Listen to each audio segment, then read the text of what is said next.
Muchas gracias. Antes de empezar, quisiera agradecer al Núcleo de Historia Económica y Social de la Universidad de Chile. Bueno, voy a presentar, que esto es un avance de mi tesis doctoral y lleva por título La Gran Depresión, que es trabajo femenino en Subel y Teniente C, experiencias de mujeres trabajadoras, lavanderas, cantineras, empleadas domésticas y mucamas, 1930 a 1940. Antes de empezar, quiero aclarar que yo voy a usar la chilenización del concepto Sewell, o sea, del nombre Sewell, ¿ya? Porque la mayoría de la gente que, oriunda del lugar, que sigue viviendo en la mayoría del espacio de lo que es Rancagua, al lugar le dice Sewell y ellos y ellas se denominan como subelinos y subelinas, ¿ya? Voy a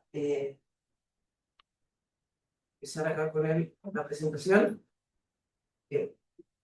¿Se está viendo la transmisión? Aquí, compartir. Compartir, ahí sí. Eso. Se verá, si lo pongo acá, se verá en pantalla. Sí, ahí. Y verifiquen que avanza, porque a veces que se carga. Ahí sí. Ya. Bueno, para empezar, se desconfiguró se desconfigura el. Bueno, pero lo puedo leer. El objetivo es analizar el impacto de la Gran Depresión de los años 30 en las condiciones laborales de las mujeres trabajadoras en empresas concesionadas de las Company Towns de Subel y Teniente C, entre los años 1930 y 1940. La hipótesis en sí sugiere que, con el fin de abaratar costos en tiempos de crisis, la Bread Copper Company concesionó los servicios de alimentación, pensiones, almacenes y servicios domésticos a empresas privadas. Y dichas compañías, también bajo la lógica de ahorro en tiempos de crisis, comenzó a contratar mujeres solteras ingresando al campamento, como también incorporaron en menor medida a mujeres casadas para que se desempeñaran en estas labores. Las que recibieron un sueldo significativamente menor estuvieron desprovistas de protección social y sin contar con uniones sindicales. Por otra parte, gran parte de estas mujeres fueron víctimas de violencia física y económica. La metodología que se utilizó para realizar esta investigación es inductiva, cualitativa y cuantitativa a partir de la revisión de archivos administrativos como concesiones, patentes comerciales, sueldos, canasta básica y visitas ministeriales, archivos inéditos de la Red Copper Company que están custodiados en el Archivo Histórico de Coya, un archivo que fue abierto al público recién en el año 2015. También se revisaron los archivos del Juzgado de Letras de Menor Cuantía de Subel, que están custodiados en el Archivo Nacional de la Administración, y prensa, especialmente el diario El Rancagüino, La Tribuna y Despertar Minero. Todo esto se enmarca dentro de lo exploratorio de manera inductiva y con perspectiva de género desde la historia económica, la historia social, la nueva historia social y la nueva historia, y la historia de las mujeres. ¿Ya? Antes de empezar, quiero aclarar qué significa la perspectiva de género en la investigación historiográfica. Es decir, que es un enfoque que se centra en identificar los factores que reproducen en diferente medida las desigualdades entre hombres y mujeres, lo que en este caso se enmarca en las estructuras económicas y sociales de las company towns dependientes del mineral El Teniente, Subel y Teniente C, durante la explotación cuprífera estadounidense a cargo de la empresa Bread Copper Company, etapa que duró más de medio siglo, que va desde 1906 a 1965. ¿Qué es una company town? ¿Ya? La company town es un espacio geográfico, una ciudad planificada, usualmente alejada de los centros urbanos, que se crea en función de la producción industrial, especialmente en lo referido a la extracción de recursos naturales. A inicios del siglo XX, la mayoría de estas ciudades planificadas le dieron forma a compañías extranjeras, y el aporte de estas compañías era a través del pago de impuestos y la generación de empleos. Como señala la historiadora Ángela Vergara, y acá la cito, estos lugares pretendían ser polos de atracción, retención, control y proletarización de una mano de obra de origen migrante. ¿Cómo se administró? ¿Cuál fue la lógica para administrar estos lugares? Estuvo basada en el paternalismo industrial, es decir, este modelo ideológico autoritario y de protección en temas laborales y sociales que apuntó a cierto bienestar para con los obreros a través de facilidades de acceso a viviendas, educación para sus hijos, organización de actividades de ocio, clubes sociales y deportivos, entre otros.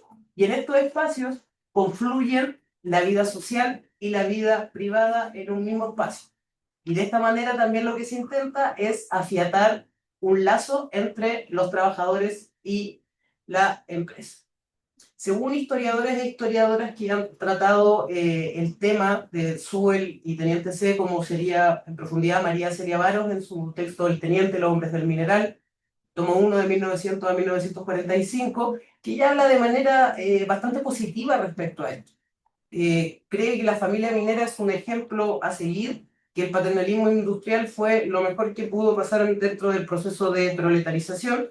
Y por otra parte tenemos al historiador estadounidense Thomas Klugo, que es bastante crítico respecto a esta forma de administración, y en su libro Contested Communities, Class, Gender and Politics in Chile's Coppermine, 1904 a 1951, podemos encontrar más información respecto a esto.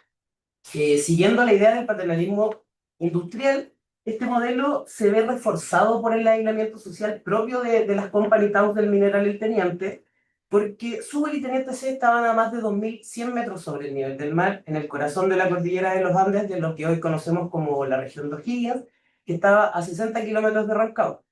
El acceso al lugar fue construido y controlado por la Brevard Copper Company, y a pesar de ser 60 kilómetros, en ese tiempo el viaje en tren tardaba entre 3 horas y media y 4 horas. Y, parafraseando a Foucault, en estos espacios existe una microfísica del poder, donde se norma la natalidad, la sexualidad, la vivienda, la salud, la higiene, la educación, y por sobre todo se busca docilidad y obediencia política. ¿Ya? Una de las instituciones que se instauraron dentro de estas company towns fue la familia nuclear, en la que el hombre es el hombre proveedor y la mujer tiene que cuidar a sus hijos, que al mismo tiempo estos hijos serán los que reemplacen a los obreros, eternizando así el modelo capitalista industrial. Y aparte tiene que inculcar buenos valores y virtudes en los hijos. Para el caso chileno, la familia nuclear buscó reconfigurar las costumbres de los antes peones gañanes y ahora obreros, como dice Gabriel Salazar, acostumbrados a trabajos por temporada y sin un asentamiento fijo, y así erradicar la barraganía y el amacerramiento característico de las uniones de pareja anteriores al siglo XX de las clases populares. Por otra parte, cabe destacar que la Brevard Copper Company es la primera company, o sea, la primera empresa que explota el cobre en Chile, y fue pionera en darle forma a estas ciudades planificadas. En Chile tenemos, durante el siglo XX, tenemos otros ejemplos de company towns como Lota, Coronel, Huachipato, Chuquicamata, entre otros, pero por temas de tiempo no me puedo explayar en eso, y tampoco esto intenta hacer un análisis comparativo. ¿Ya? Acá podemos ver dos fotografías de las company towns de las que estoy hablando. Al lado izquierdo vemos la fotografía de Teniente C, tomada por Nicanor Ríos, sin fecha, sin clasificar, que está en el archivo Goya. Y en el otro lado tenemos la foto, me atrevería a decir, más popular de Sewell, que está en portadas de libros, ha estado en exposiciones, que fue tomada en el año 62 por el fotógrafo Bob Borowicz. Ahí se puede ver cómo está en plena cordillera. Por otra parte, para contextualizar en términos económicos, la crisis económica mundial de 1930 en Chile se caracteriza por tres grandes procesos, grandes cambios, que es la caída y posterior inestabilidad de los mercados debido a la sobreespeculación y a la sobreproducción, el cierre de las salitreras en el norte por el descubrimiento del salitre sintético, lo que bajó las exportaciones en Chile, y la crisis en el mundo agrícola en general, y ya el tema de la hacienda que cada vez va como cerrándose en sí mismo. Ahora, cómo estas tres cosas, perdón, afectó las company towns dependientes del mineral El Teniente? Bueno, también, como decíamos, para abaratar costos, que hizo la Brevard Copper Company, externalizó en su totalidad las actividades de servicios básicos: alimentación, almacenes, servicios domésticos, lavandería, limpieza y atención de hoteles. Hubo un despido masivo del personal masculino en las faenas mineras, y aquí quiero aclarar una cosa. los empleadores son distintos por géneros. Los hombres fueron empleados directos de la Brian Cooper Company, mientras que las mujeres son, su empleador son los dueños de las empresas privadas. ¿Ya? Y el tema del el económico en sí mismo aumenta el costo de la vida un 5% anual desde 1930 hasta 1939-1940. Lo que podemos decir, aumenta 50% el costo de la vida, pero el problema está en que se estancan los sueldos. Al estancarse los sueldos, también podemos ver que hay un aumento en la canasta básica y lo que nos convoca acá es que hay una relación directa demográfica con la economía que aumenta la población femenina soltera y las mujeres casadas entran al mercado laboral. Desde lo teórico, el profesor Mario Matus define este fenómeno de la década de 1930 como un periodo de crecimiento con recuperación salarial parcial y posterior estancamiento. Y para entrar al tema de la perspectiva de género, aquí me permito citar a la doctora Lina Galvez, especialista en Historia Económica, académica de la Universidad Pablo de Olavide de Sevilla y actual diputada del Parlamento de la Unión Europea, y a Paula Rodríguez Moroño, también académica especialista en Historia de Instituciones Económicas y profesora titular de la Universidad Pablo de Olavide de Sevilla, en su trabajo La desigualdad de género en las crisis económicas, que dicen lo siguiente. De las crisis se sale con una intensificación del trabajo de las mujeres, incluyendo el trabajo remunerado y sobre todo de trabajos mal pagados y no remunerados. La segunda, que tras la crisis el empleo masculino se recupera siempre antes que el femenino y este último acaba siempre aún más precarizado que cuando se inicia la crisis. Y la tercera, que de la crisis se sale con retrocesos en los avances en igualdad conseguidos en épocas de bonanza, en lo relativo a la regulación, las políticas de igualdad y las reglas del juego en general. Por otra parte, acá podemos ver, no nos alcanza a ver de dónde la información la saqué a través de censo y información del Departamento de Bienestar de la Brian Cooper Company. Existe una relación del aumento de mujeres en el campamento durante este tiempo. No es un alza permanente, pero sí hay una tendencia al alza, y sobre todo en los primeros años. O sea, si calculamos de 1930 a 1932, la población de mujeres aumentó en un 10%. ¿Y dónde llegaron a vivir estas mujeres si el campamento en sí estaba separado para las familias y Teniente C era un lugar para solteros, hombres solteros? Entonces, ¿qué pasó? Las mujeres empezaron a habitar los lugares que eran antes solamente para hombres, lo que generó un montón de conflictos y cambios en cuanto a la sociabilidad del lugar, y también muchas de estas mujeres vivían en el mismo lugar donde trabajaban, en las cantinas. Eh, y aquí, en la siguiente imagen, podemos ver el valor de la canasta básica en 1940. Está en inglés, no lo puedo acercar más. Pero en comparación con Rancagua, la canasta básica en Suel se diferencia por 22 pesos aproximadamente. Pero la canasta básica en su totalidad son 404 pesos. También acá, bueno, no lo puedo agrandar más, pero podemos ver, por ejemplo, que en la fila del lado izquierdo ve los precios de los años 1930 y en el lado derecho los 1940, y por ejemplo un abrigo de lana de costar 120 pesos terminó costando 380, los pares de zapatos igual.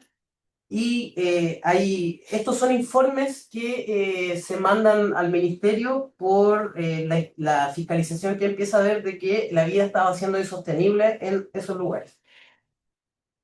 Y aquí sí se puede ver más claramente el desglose de los sueldos de los obreros. Se establece que el sueldo mínimo será un valor que se calcula diario de 17 pesos diarios de un obrero sin ningún tipo de calificación, y el máximo de 44,30 pesos diarios. Y también aparecen las asignaciones familiares por hijo y por esposa, las que también se calculan diariamente. Decir que cada obrero por el primer hijo y su esposa recibirá 2 pesos diarios. Si lo calculamos por un mes, serían 60 pesos extra en el sueldo. A partir del segundo se pagaban 0,50 pesos y así sucesivamente. O sea, si promediamos un minero que estuviera casado y tuviera 4 hijos, tendría sobre su sueldo 150 pesos, 105 pesos en asignaciones. ¿Y qué se intentaba hacer a través de estas bonificaciones? Promover el modelo de la familia nuclear. Y por otra parte tenemos un obrero soltero sin familia, el sueldo más bajo fue 434 pesos y el sueldo promedio 650 pesos. Esta información la obtuve de una carta firmada por el gerente general enviada al Ministerio del Trabajo en el año 1937. Ahora, el sueldo de las mujeres fue muy complejo de determinar porque al ser un empleador diferente y al sector privado, no se han encontrado registros fidedignos, pero a partir de la revisión de archivos judiciales y de prensa, se encontró el patrón común de que, primero, no había hombres que se dedicaran a estas labores, y los sueldos de las cantineras dependientes de almacén y lavanderas recibieron mensualmente 80 pesos, mientras que las empleadas domésticas y mucamas recibieron 100 pesos. O sea, ganaban 81% menos que los hombres y tuvieron jornadas laborales más extensas. Acá vuelvo a reiterar que eran empleadores diferentes, pero el tema, al ser una ciudad cerrada, los precios y las normas sociales corrían para ambos géneros. ¿Ya? ¿Por qué las mujeres ganaban? No era necesario que tuvieran un sueldo tan alto, y aquí coinciden en su análisis María Camou, Silvana Maurigades, Paula Rodríguez, Lina Galvez, Cecilia Cro y María Ullibarri, toda ella académica especialista en historia económica. Los sueldos bajos de las mujeres responden a la lógica de que si son solteras, no tienen hijos, y si son casadas, su sueldo es complementario al sueldo de un marido, dejando afuera a las madres solteras y también a las mujeres que estaban casadas, pero que podía su marido estar cesante. Estamos hablando igual en el contexto de esa época, ahora la situación ha cambiado un poco. ¿Ya?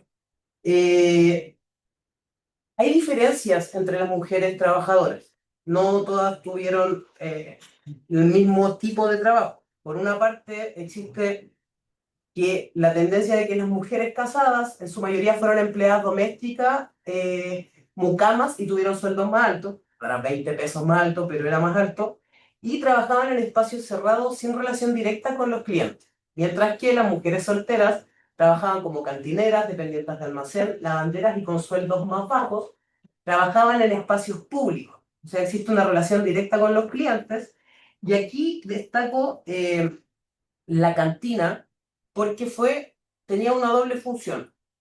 Fue un espacio de ocio para los hombres, y cuando digo cantina digo comedores, así se le llamaba en ese tiempo, no es una cantina como podríamos imaginar ahora, y para las mujeres era el espacio laboral.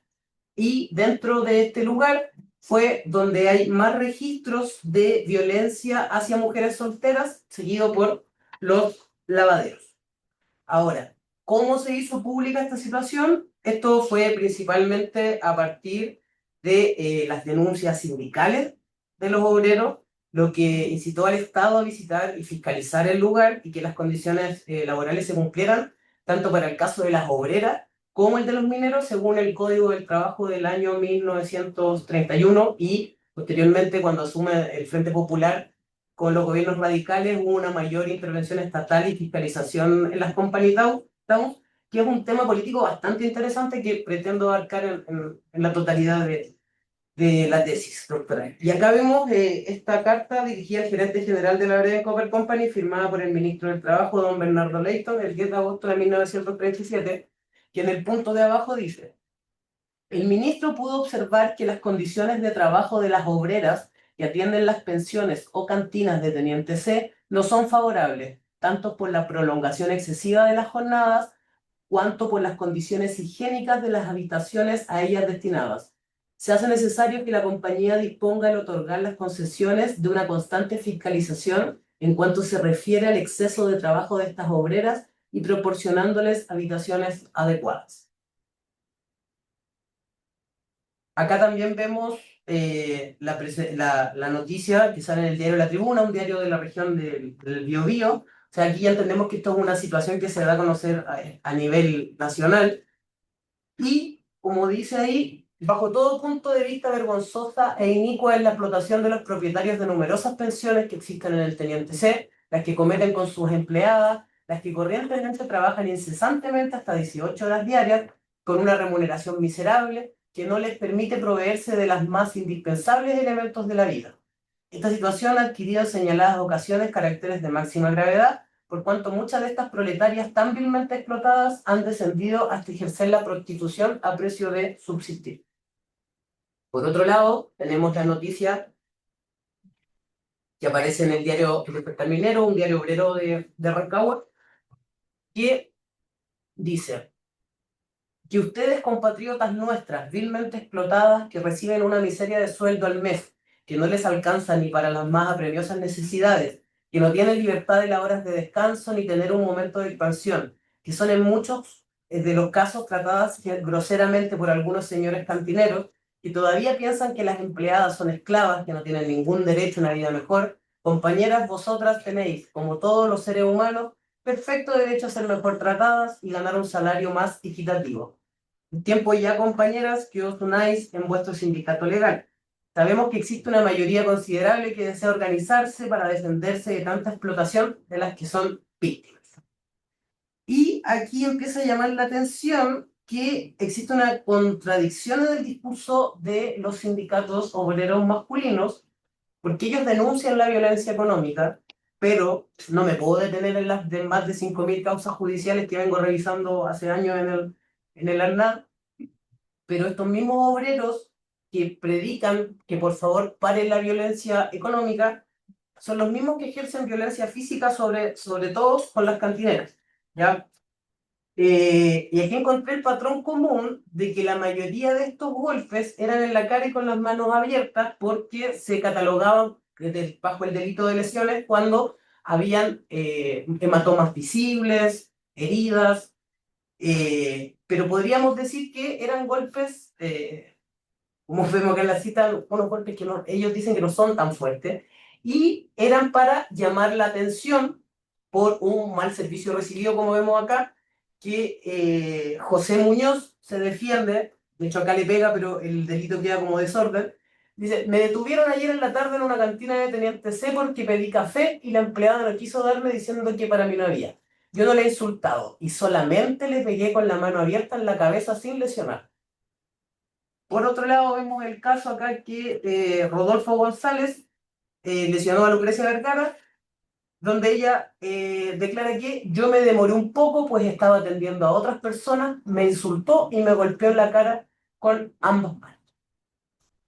O sea, acá vemos que se comprueba que la cantina es un espacio de violencia física y violencia económica, y también, más allá del tema del servicio que puede no haberle gustado a un obrero, esto también se condice con lo que dice Julio Pinto y Gabriel Salazar en su libro Historia Contemporánea de Chile, en el tomo 4, Hombría y Feminidad, que tiene que ver con la necesidad masculina de resaltar la hombría entre sus pares a través de la violencia, como también a través de la territorialidad en las relaciones sexoafectivas, pero ahí ya no iríamos a otro tema que también pretendo ahondar en la tesis doctoral.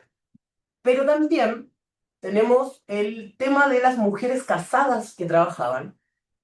Como vemos acá, a la señora Sara Figueroa, a su marido Ramón Escalona le pega, porque después de salir del trabajo me quedé conversando con una amiga y cuando llegué a mi casa mi marido me dio unos palmazos en la cara por llegar tarde. ¿Qué tiene que ver la vida social con el tema laboral y lo económico? Si ustedes se dan cuenta, hay más mujeres en el lugar, sí, pero entre ellas no existe una camaradería y tienen muy pocos espacios para poder conformar un sindicato, para poder tener un petitorio propio en cuanto a su situación. Y según todas las fuentes consultadas, no existió ningún sindicato de cantineras ni empleadas mujeres en el lugar. Entonces también ahí vemos la contradicción del discurso de paremos la violencia económica, pero no así la violencia física. Hay mujeres, pero tampoco pueden relacionarse entre ellas, y sean casadas o solteras, lo que diferencia de la violencia es el lugar donde pasa, ¿ya?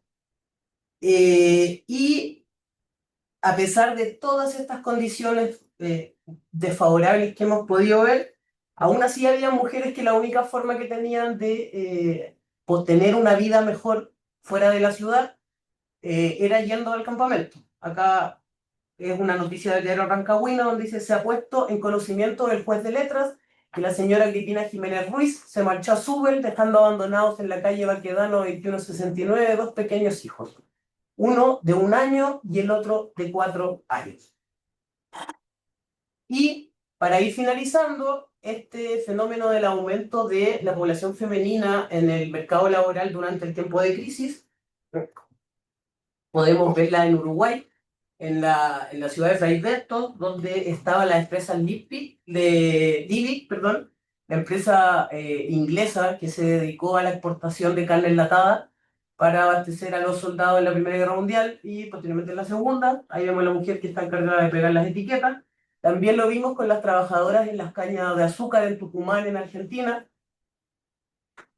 No, aquí. Tenemos también el caso de la compañía Ford, la compañía estadounidense Ford, que creó esta ciudad Fordlandia en el pleno Amazonas, en Brasil, para la explotación del caucho. Y también tenemos la empresa escocesa petrolera, que creó el campamento Los Lobitos en el norte de Perú. Es un fenómeno que pasa en casi toda Latinoamérica, que tampoco por temas de tiempo no puedo ahondar en esto, pero es bastante interesante y hay muchas similitudes, como también diferencias. Y ya para cerrar en las conclusiones, en términos cuantitativos, existe una relación directa entre el aumento de la población y las contrataciones de mujeres solteras en empresas concesionadas. La violencia económica sí fue abordada por agrupaciones sindicales masculinas, más no así la violencia física. Se condice la situación con la teoría económica con perspectiva de género, que en momentos de crisis aumenta el trabajo femenino porque se asume que es más barato pagarles, porque las mujeres solteras no tienen hijos y si son casadas su sueldo es complementario. No hay registro de uniones sindicales femeninas ni camaradería entre mujeres. Su participación en el mundo público y político siguió siendo limitada. Las mujeres solteras se vieron mayormente afectadas por la violencia física y económica sin siquiera poder costear la canasta básica y por las presiones de las uniones sindicales y a partir del año 38, con el ascenso del poder del Frente Popular, existió mayor fiscalización por parte del Estado, se empiezan a regular los precios, las condiciones laborales y por último, la familia nuclear, la institución que quería instaurar la compañía, tuvo un éxito parcial debido a las decisiones de empresas privadas concesionadas, lo que nos llevó al éxito y a este ideal de tener la familia minera como muchas veces encontramos en los relatos patrimoniales. Esa es mi presentación. Muchas gracias.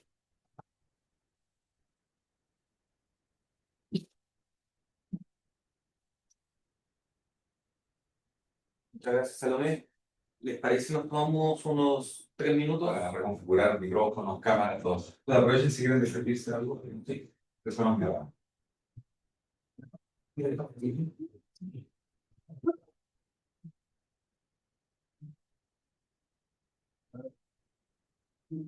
bueno que viniste. No, ya. Ah, ya.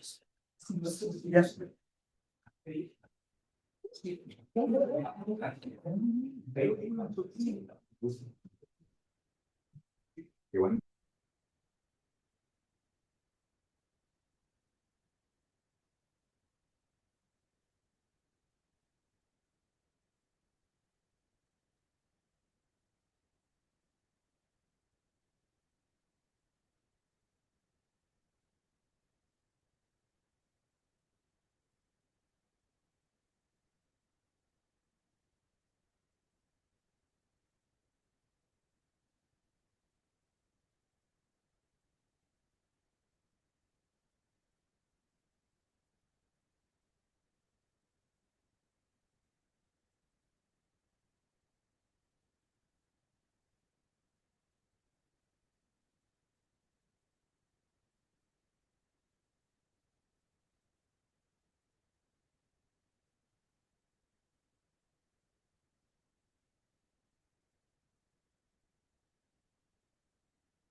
Lo dejo ahí, no, no, y lo toco, ya.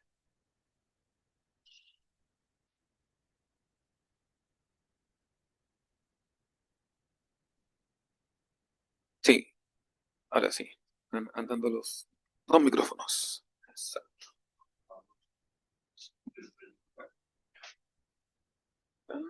Y nos vamos a ver con esto.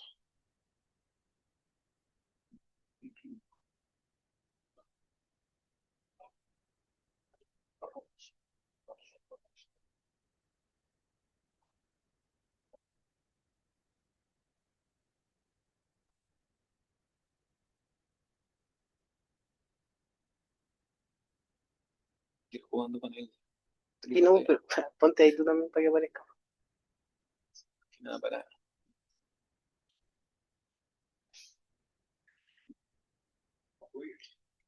Bien, comenzamos esta nueva ronda.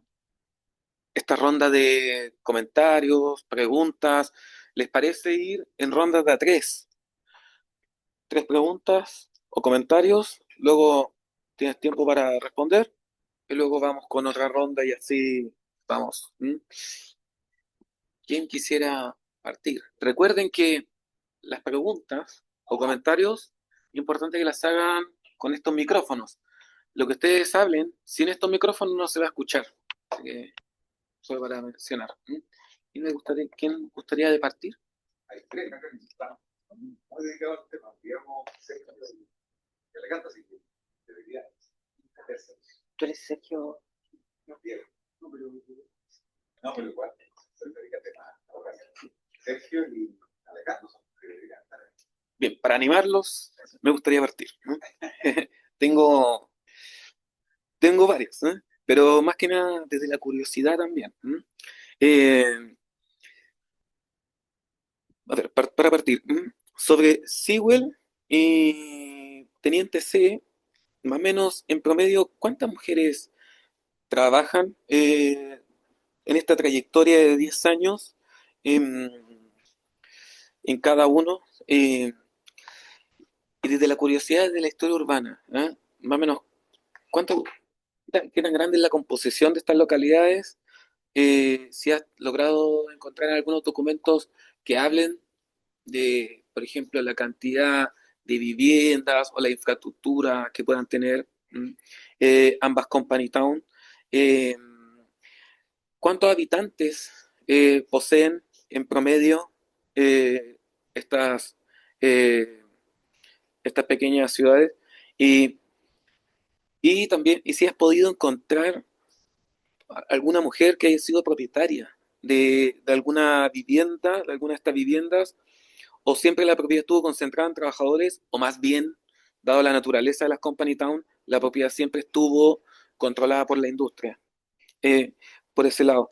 Y me pareció muy notable el ejemplo que tú das, bueno, sobre el caso de la violencia, las dimensiones de género que tú le das hacia la violencia, y también quisiera rescatar lo que tú muestras hacia el final, estas Company Town comparativas que también se están dando en Latinoamérica.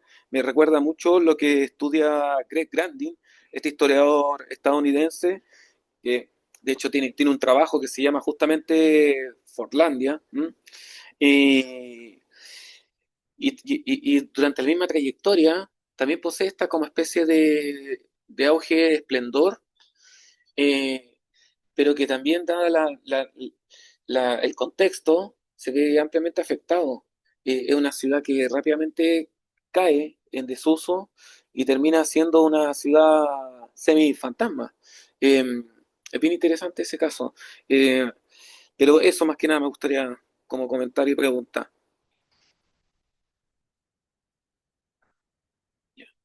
Ah, pero van a juntar tres. Claro que hay como cuatro preguntas, pero sé que tres personas ya. ¿Las puedes anotar? Sí, sí, sí, vamos.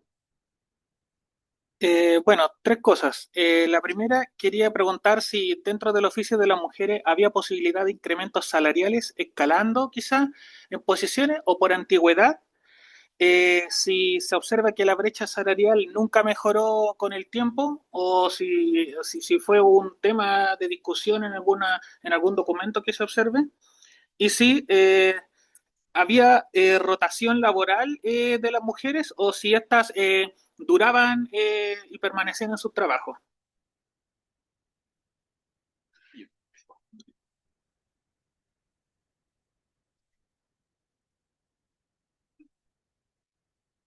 Yo más que preguntas, creo que hacer algunos comentarios sobre el tema a lo mejor de la crisis, como del impacto para el cobre, porque eh, la crisis también coincide con muchas cosas para la industria minera, para el teniente y también para las otras. Hay un tema de rotación laboral importante que proviene de los primeros años iniciales, en la cual hay que construir y por lo tanto demanda muchísima mano de obra.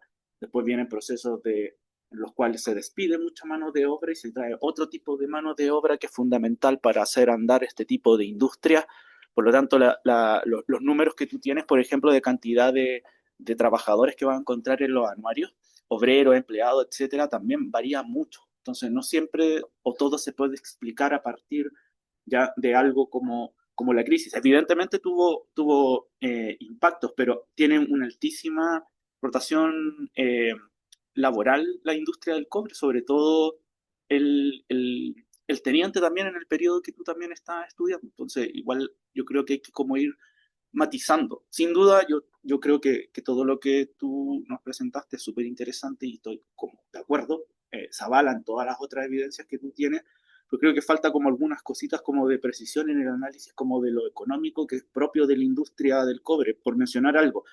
El tema de lo que es el adquirir, el comprar cosas en el teniente. El teniente no es Chuquicamata ni Potrerillos, por lo tanto la pulpería es otra cosa. No existe como la pulpería de Chuquicamata y Potrerillos.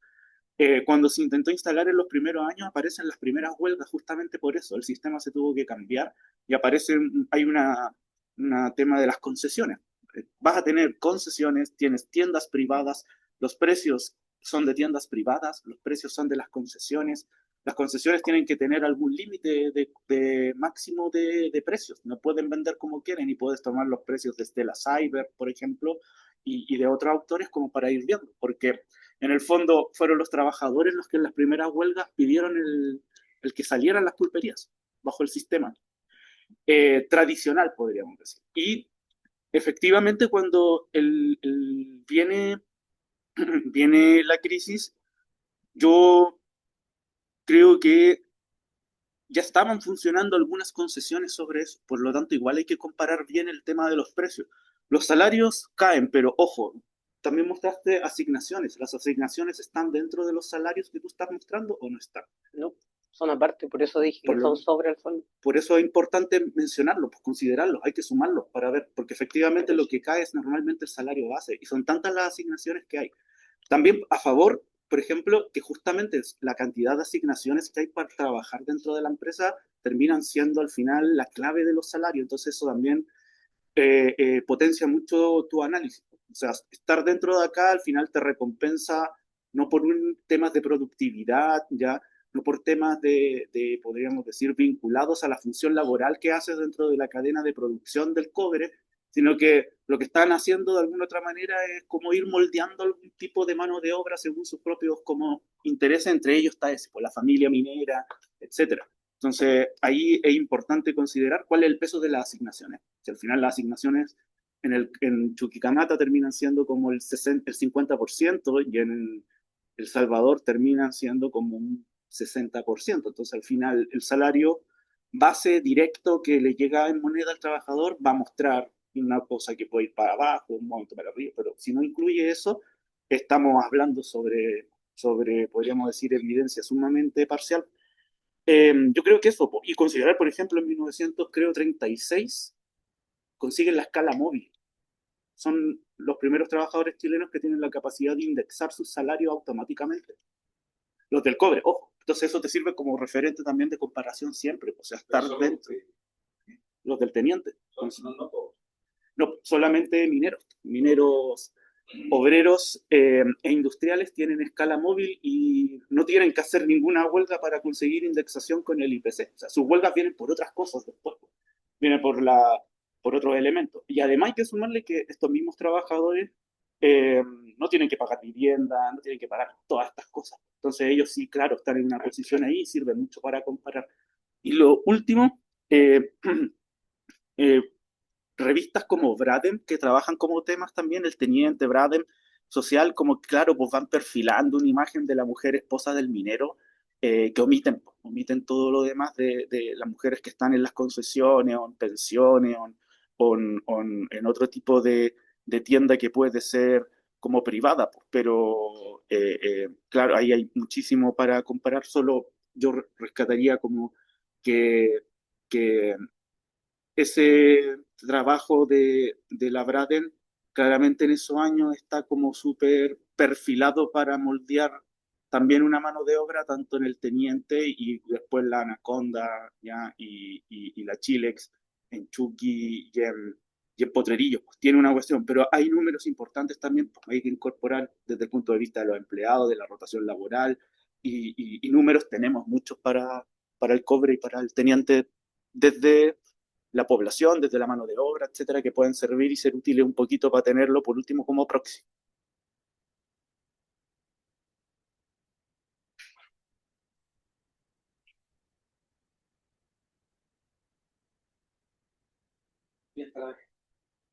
Ya, voy a partir de atrás. ¿Tú eres Sergio? Sergio Garrido. Sí, si yo te he citado, sobre todo en un artículo que está en revisión, porque tú señalas que el teniente, o sea, la minera en sí no es un polo de atracción de trabajadoras femeninas, de trabajo de mujeres. Y yo me cuelgo de eso para decir que sí fue un polo de atracción, como el caso de Agripina y todo lo demás. No concuerdo que mi análisis sea parcial en cuanto al tema que yo estoy viendo, porque yo no veo obreros, mineros y vida en general de hombres. Yo estudio género y historia social también. La historia económica es como algo que yo estoy, de alguna manera, me está ayudando y me está abriendo este paso que estoy, como estoy empezando a armar la tesis. Y contrario a lo que tú dices, los mineros sí pagan vivienda, incluso pagan pensión. Y una de esas de las protestas que hubo, si no me equivoco, en el año 1938 fue por eso, porque la choca, que le llamaban, subió de precio. Y eso pasó en las concesiones. Si bien antes habían concesiones, después del año 1930, en su totalidad se concesionan los servicios. Y las pulperías, la primera huelga, creo que si no me equivoco, es en 1915, que también ahí tiene que ver con el pago en fichas, como sucedía. La intervención de los precios se congelan a partir de 1937 y en cuanto a las concesiones, hay un personaje bastante característico que es Juan Pasalacqua, un comerciante italiano que es acusado por los sindicatos de tener el monopolio y de ser él quien establece los precios. Y bueno, ahí hay todo un tema bastante complejo en cuanto a las demandas, la denuncia también, porque se pone una productora de leche cerca de Coya. Fue bien complejo el tema de cómo vamos poniendo los precios, pero sí ya el año 39 ya estaba la fijación de precios completa, ¿ya? En cuanto, claro, obviamente hay muchos datos y cosas que tú debes manejar más porque tú sobre todo ves el tema de los ferroviarios. ¿Me equivoco? ¿O sí? Ya. Entonces, claro, y también en cuanto a la composición social, por ejemplo, a partir del cierre de la salitrera, también cambia la composición de los obreros en Subel con la llegada de muchos obreros salitreros que tenían mucha más experiencia y al mismo tiempo estos obreros empiezan a constituir los sindicatos como más contestatarios, se podría decir. Pero ahí yo me salgo del tema porque en verdad yo aquí vengo a hablar de presentar de otra cosa, pero te agradezco mucho los comentarios y me van a servir bastante. Voy a buscar en los archivos lo que tú me dices porque yo eso por lo menos lo saqué del archivo Coya porque la Codelco le estoy escribiendo hace 2 años y no tengo respuesta. Entonces ya quería hablar con usted para el tema de la ley de transparencia porque es el mismo problema. Entonces, por lo menos por el momento estoy solo trabajando con esos archivos que me han permitido ver en el archivo histórico de Coya, que le recomiendo a la gente que vaya. Hay un montón de información que uno dice, pero ¿cómo es posible esto? De hecho, de ahí calculé los sueldos, bueno, vi el tema de este caballero que da para hacerle una tesis completa sobre Juan Pasalacqua y el tema del monopolio de las cantinas. ¿Ya? No sé si, no sé si es suficiente esto para tu pregunta.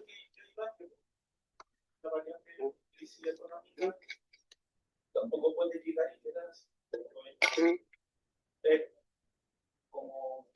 muchos matices para el caso específico de ahí. O sea, el mismo razonamiento que se presenta es válido con su. O sea, hay situaciones que vienen desde la instalación, ya, que pueden cambiar algunas cosas, pero un poquito para la personas, si no, no va a quedar nada.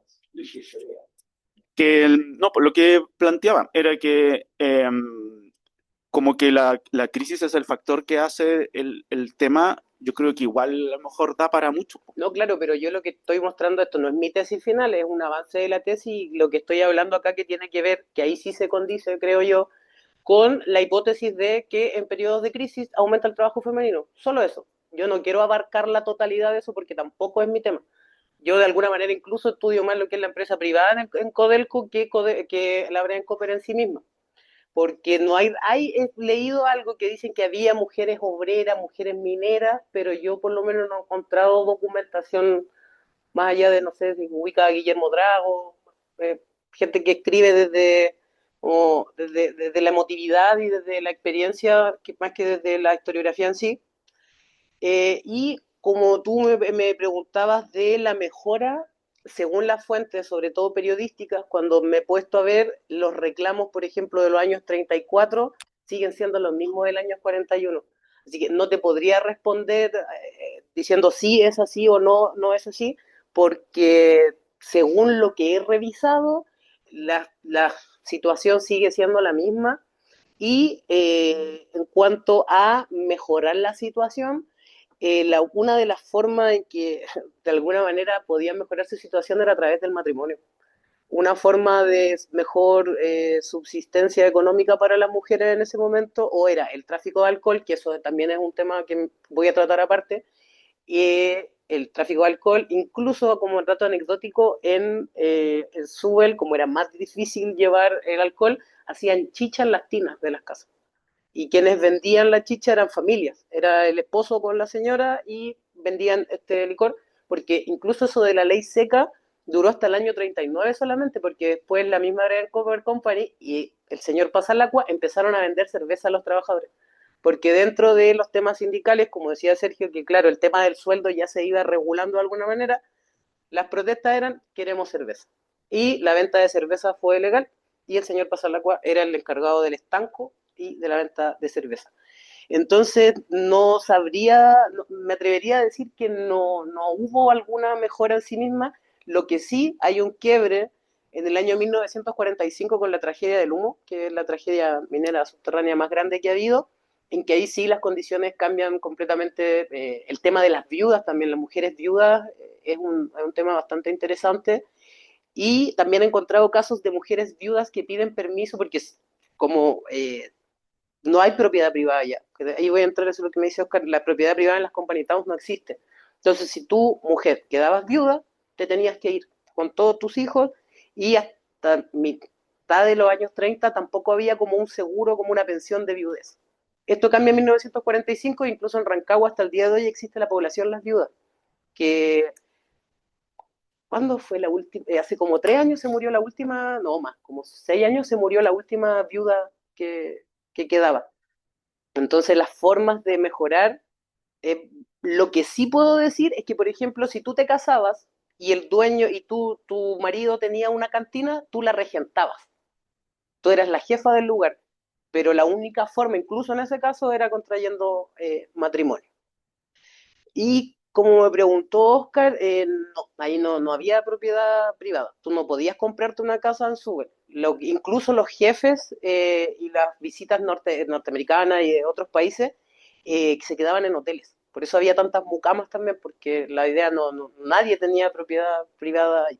Como los jefes también iban rotando en este periodo, primero estaba William Turner, después Franklin Turton, entonces no, la propiedad privada como tal no existe.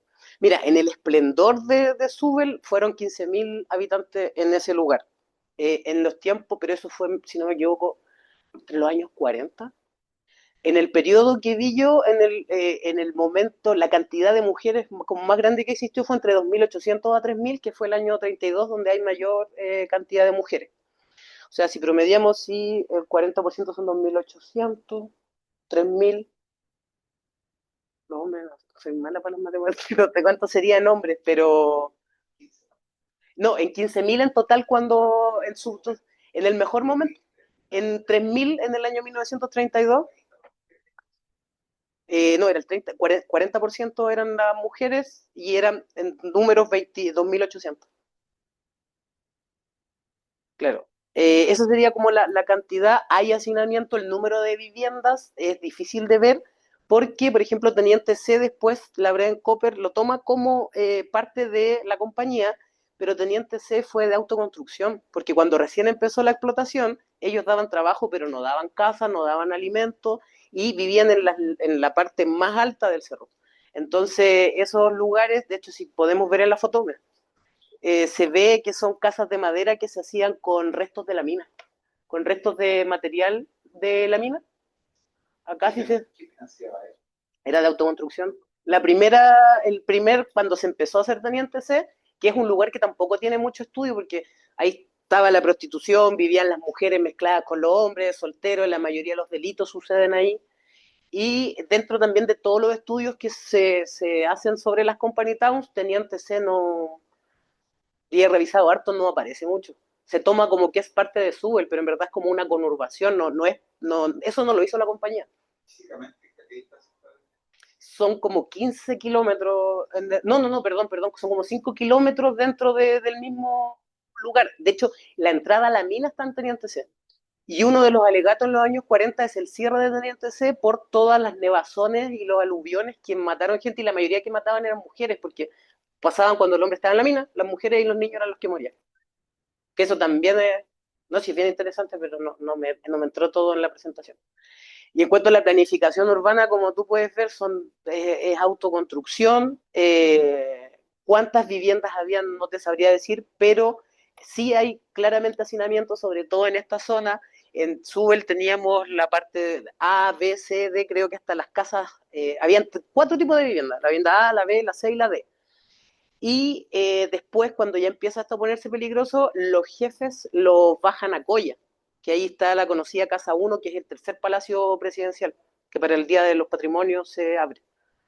Porque ya empieza a ser riesgoso, por eso pues, empieza la Operación Valle Bueno, y también cuando se nacionaliza el cobre es imposible que el Estado siga manteniendo eso y los mineros, claro, pagaban menos, pero sí pagaban cuentas, pero por ejemplo no pagaban agua, luz, gas. Entonces por eso cuando llegan los mineros a vivir a Rancagua, era, pues, ¿cómo vamos a pagar luz y agua si eso no se paga? Pero arriendo sí se pagaba y la comida también. Oscar, ¿hay tasas de hacinamiento también para el teniente y para la unidad?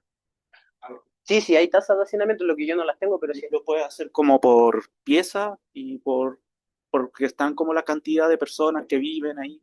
El problema es que, claro, es como meter a toda la población y separarla desde los que son como obreros de la empresa, empleados. Hay como limpiar un poquito eso. Y lo que también tenía, perdón, es el sistema de camas calientes. Que por ejemplo los solteros, no sé, tú trabajabas de día, entonces cuando tú te llegabas a acostar, se levantaba el otro. O sea, esos niveles de hacinamiento, el sistema de camas calientes. Y Y, como y ahí dije, sobre eso también, porque en el fondo malas condiciones para el soltero es para que se case. O sea, es una invitación de alguna otra manera. O sea, el casado tiene muchas mejores condiciones, ¿ya? Y al soltero lo hacemos vivir en lugares donde tiene que compartir a veces baños de mala calidad colectivo, sin ducha, no sé, pues cosas así, para que tenga una mala experiencia como soltero y de alguna forma motivarlo a ser parte de una mano de obra familiar, pues, identificada con la empresa y todo eso. claro, y en esas mismas condiciones fue que llegaron las mujeres a vivir a esos lugares, porque como también eran solteras, entonces ahí hay varios temas de violaciones, intentos de violaciones, pedofilia, hay varias cosas, los archivos judiciales de la ANMAT son bien fuertes.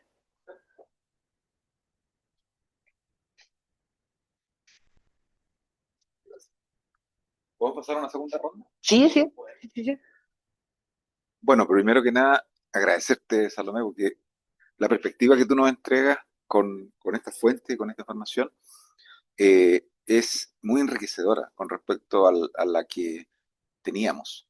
Eh, Porque al incluir a las mujeres, cambian mucho de los paisajes que se habían ido conformando. O sobre el mundo social de la gente que vivía en estos yacimientos, en estos company town. Las mujeres han estado totalmente excluidas, silenciadas, se conoce muy poco, hay que hacer un esfuerzo por llegar a las fuentes y empezar a tratar de visibilizarlas. Así que yo te agradezco y estoy muy contento de que tú estés avanzando en esta dirección y ojalá que haya más personas que se atrevan a ir incorporando este mismo mundo. Y claro, la perspectiva, por supuesto, eh, no, no prioriza el enfoque de historia económica. Eh, es más bien una historia social desde un enfoque de género y de las mujeres, como tú dijiste. Entonces, lo productivo es un entorno que se toma en cuenta para, de alguna manera, situar, dimensionar, calibrar lo que está ocurriendo específicamente en el mundo de las mujeres y en las relaciones de conflicto, de cooperación que hay con los hombres. Y por ese lado, entonces, eh, sí, sin embargo, a pesar de eso, creo que eh, valdría la pena agregar algunas descripciones contextuales mínimas.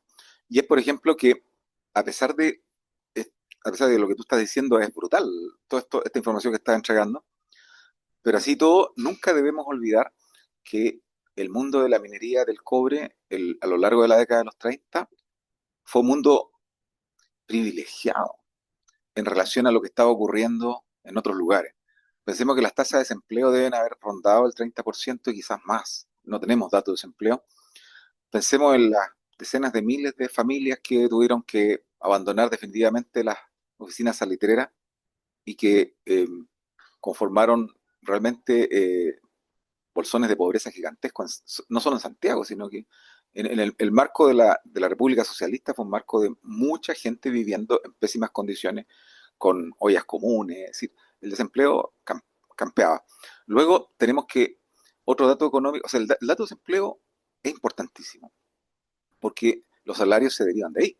Como dice Marx, si uno quiere tener una referencia, eh, es imposible que los salarios sean buenos cuando el desempleo aumenta. Es imposible, porque si los empresarios están demandando menos trabajadores porque no tienen cómo contratarlo, obviamente que los salarios se van a ir al suelo.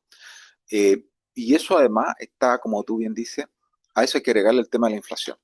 La inflación no es un tema menor porque a pesar de que en los primeros años de la crisis hay una deflación, ¿m? O sea, cae el nivel general de precios producto del desempleo, justamente porque cae el poder de consumo de la familia, por lo tanto los precios tienden a caer en general. Pero luego, en la medida que el país abandona el patrón oro el año 32, al abandonar el patrón oro, se hace justamente para emitir más dinero. Y la emisión de dinero en algún momento empieza a tomar vuelo, empieza a que se eleve la inflación, a afectar la inflación. Y esa inflación que tú detectas a lo largo de los 30 viene de ahí, digo. O sea, por un lado el desempleo es muy fuerte, pero también ya en los primeros, antes de la mitad de los 30, ya está subiendo el nivel general de precios. Entonces, obviamente que el deterioro de los salarios en general es tremendo. Entonces, esos datos contextuales creo que nos permiten entender la parte general. Ahora, yo creo que eh, igual es súper importante integrar la parte de cómo el mundo laboral de las mujeres en estos casos se adecua. Y ahí yo creo, tienes, sigo totalmente lo que tú dices en función de que en los momentos de ajuste de costos, las mujeres son las que terminan siendo, digamos, la parte más eh, castigada. Porque si hay algunos rubros de trabajadores que son muy castigados en estos periodos, las mujeres son las peor castigadas. Porque a las mujeres hay un tema también de que está trabajando Alejandro ahí, que tiene que ver con la desigualdad de poder, cómo se manifiesta en términos de la legislación, pero también hay que pensar que la desesperación está probablemente llevando a que coincida la búsqueda de rebaja de costo que tiene la empresa, digamos. La empresa está queriendo bajar los costos de todo y coincide con la desesperación de muchas mujeres que están dispuestas a sentarse en estos lugares en esas condiciones, ¿no es cierto? Entonces ahí hay una, podríamos decir, una coincidencia poco trágica que explica esta situación. Y por otro lado, ¿no es cierto? Está el hecho de que creo que hay que apuntarlo y darle un carácter más fuerte. Ojalá que pudieras integrar más fuentes donde trabaje el maltrato físico, porque está muy bien trabajado la parte de maltrato laboral, digamos, la brecha laboral, eso ya está muy explicado, ahí podríamos mezclar cosas que van desde el mercado laboral, la teoría neoclásica tradicional, desde Marx, pasando, o sea, hacemos una mezcla y todos coincidirían en que las mujeres, si en otros rubros ya recibían por lo menos un tercio menos de salario que los hombres, incluso en las mismas oficios, estoy pensando en rubros industriales, muy feminizados, eh, con mayor razón va a ocurrir en estos casos, donde hay una enorme disponibilidad de mujeres que están desesperadas y buscan una salida, ¿no es cierto?, a su condición, y está la empresa rebajando costos. Pero creo que el tema del el castigo físico, el acoso, eh, y toda la parte judicial nos entrega una visión mucho más completa. Ojalá pudiéramos agregar eh, las menciones que se hacen en la prensa obrera. Yo me acuerdo cuando hicimos un trabajo una vez con lo metalúrgico, en lo ferroviario, eh, en los diarios, la prensa de los ferroviarios, los metalúrgicos, aparecía de repente mencionada a las mujeres que trabajaban en esos rubros, pero era casi simbólico. Y de hecho, cuando las mujeres intentaban organizarse y constituir su propia voz, hacían notar que en el fondo la integración es hasta cierto punto nada más. Porque en el fondo la forma como el obrero constituía su mundo y su hogar le daba un rol secundario a la mujer. Si eso es así. O sea, esta es una época de machismo ya extremo, ¿no? Entonces, por eso que el tema del castigo físico, el acoso sexual, ¿ya? Merecería, ojalá, más, documentarlo más. Lo tengo, pero no lo quise poner porque ahí está el otro tema, perdón que me Sí, meta, que la mayoría de las mujeres que trabajaban de mucamas también solteras y empleadas domésticas eran violadas por sus patrones. claro, claro, Y es que eso, eso lo no, he visto, tengo todo eso, lo escribí, pero no tenía espacio para poner los legajos completos, ¿no? no, claro. Pero eso sería una gran contribución. Porque efectivamente yo diría que, voy a ponerlo así al extremo, ¿eh? Perdona el ejercicio, yo creo que todos sabemos que no fue así, pero imaginemos, supongamos que las mujeres hubieran recibido un sueldo similar al de los varones en esas condiciones. Es tal el grado, la brecha que separa en términos de poder por el lado del castigo físico, el acoso y todo eso, violaciones, el aprovechamiento en general, que aún así merecería la pena rescatarlo y validarlo como fenómeno, ¿m? Como fenómeno. Eh, lo otro que valdría la pena hacer, creo que cuando yo te escuché en el examen de calificación, creo que hacías la diferencia entre los vínculos que había entre la mujer casada del minero y la mujer independiente y los conflictos que hay entre las dos, ¿no es cierto? A ver si nos pudieras contar algo más, porque eso a mí también me pareció fantástico cuando tú lo explicaste en el examen de calificación. Y no quiero tomarme más la palabra para darle más mi opinión a otros colegas que quieran mencionarlo, así que, pero muchas gracias.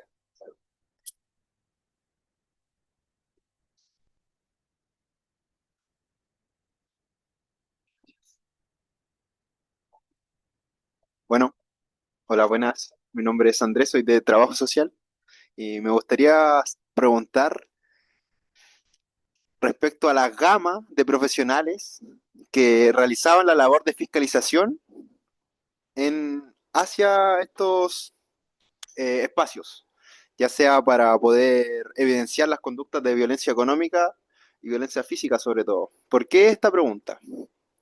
Porque resulta que en 1925 y 1929 se crearon las escuelas de trabajo social. Por tanto, ya se agrega a estas dos visiones de mujer, ya sea casada y soltera, a otra mujer, una tercera mujer que sería una mujer intelectual. Me gustaría saber si en la labor del trabajo social, dentro de esta lógica de machismo que quizás se está dando, ya que la masculinización, hay una norma como masculina que se da en esos ambientes donde se normaliza la violencia. Por tanto, si se agrega una visión quizás desde la academia o de una mujer que quizás no tiene normalizado esas conductas, hay un espacio para quizás eh, expresar estas violencias. ¿Mm? Porque no es lo mismo quizá que llegue un abogado también masculino y que está viendo estos relatos como tú mostraste, a que una trabajadora social que también es parte de la academia y tiene quizá un recurso verbal y expresivo para nombrar estas violencias, a un abogado que también quizá tenga normalizado estas conductas de violencia. Entonces me gustaría saber cuáles eran los profesionales o si tú has visto a través de los escritos judiciales o de prensa, si hay algún relato de una trabajadora social o una mujer quizá de otra mirada a este tema. Sí, sí, sí, sí. Nos queda Diego, No, Diego. ahí pasa. Ahora otro. Ya viene para. Y lo primero es pedir la excusa del caso por llegar súper hiper tarde, entonces pregunto con mucho pudor, porque no logré escuchar toda la presentación, pero aprovechando que estás haciendo un trabajo con fuentes inéditas en el ARNAT, que sí, lo que ya es curioso, por decirlo de algún modo, y algunas de las intervenciones, ¿cierto?